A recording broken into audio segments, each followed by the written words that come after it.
Hi there, I'm Beth Behrs. You might know me as Caroline Channing from Two Broke Girls or Gemma Johnson on The Neighborhood.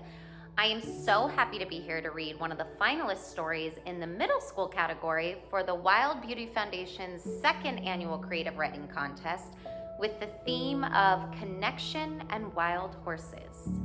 This is Tale of the Runner, written by 12-year-old Faith W. from Costa Mesa, California. According to Webster's dictionary, there are many definitions of connection, but two stood out to me. A relation of personal intimacy, as a family ties, and a person connected with another, especially by kinship. I never thought that the strongest connection I'd ever have was going to not be with another person, but with a horse. Life is funny that way, though. Love and connection will come to you when you're not expecting it, and it will fill a hole within your heart that you didn't even know you had.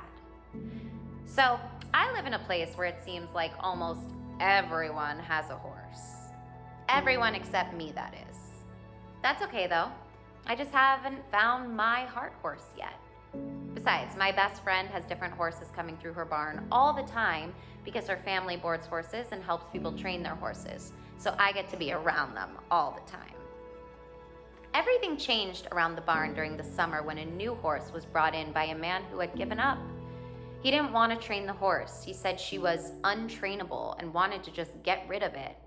My friend's dad didn't believe in untrainable horses, so he agreed to take her in, knowing very little about her. From the moment I saw her, I knew she was different. A brown and white Trebino, she was breathtaking. I just didn't know she would be so difficult. For months, the most experienced trainers at the barn tried to work with her and get her to trust them. Nothing was working. The biggest victory was that she would eat her food and she would let us near her, but that was it, and it wasn't consistent.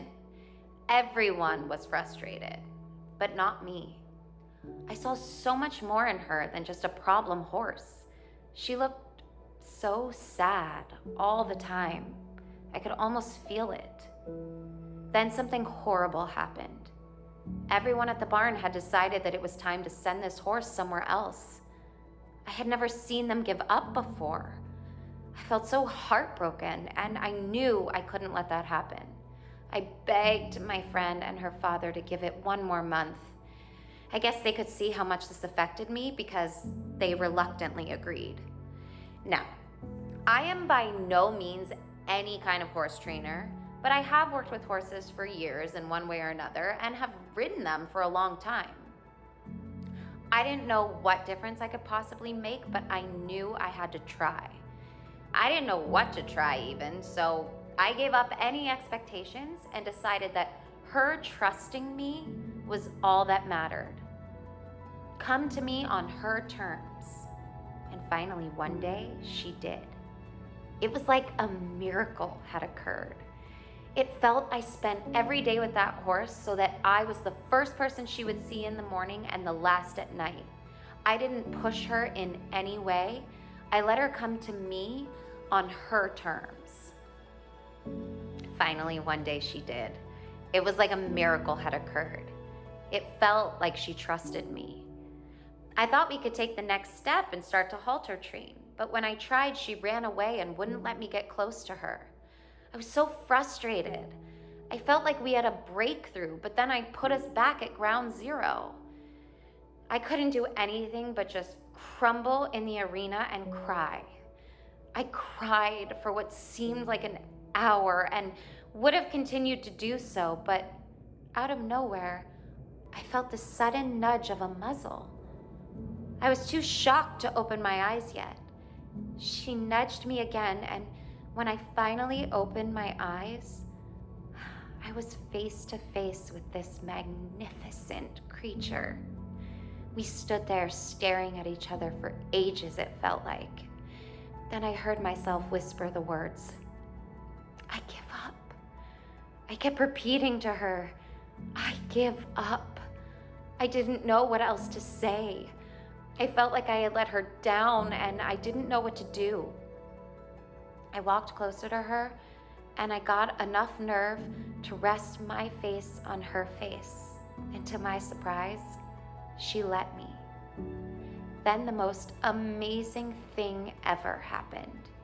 In that moment of surrender, we shared a moment of absolute truth. It was almost like having a vision. I was seeing myself as if I was her. I was running like the wind through the hills of Utah. I looked to either side of me, and there were other horses running with me like a herd. Something was wrong, though. There was a horrible noise above us, and we were all terrified. I opened my own eyes suddenly, and I realized what had just happened. Somehow, she had allowed me to see a memory of hers. She allowed me to see who she was and where she came from, and in that moment, all my questions were answered. She wasn't just a regular horse, and she definitely wasn't a problem horse. She was a wild horse who had been taken during a helicopter roundup and auctioned off. She was bought by the man who brought her here because he thought he could train her without caring about her background, without caring about her story. I understood now. I didn't give up on her. But when I truly gave up the thought of ever pushing her into anything, she opened up to me and we connected in a way that I thought was impossible. I knew from that moment on we were bonded for life. I took on total responsibility for her, and I never tried to put a halter or a saddle on her again.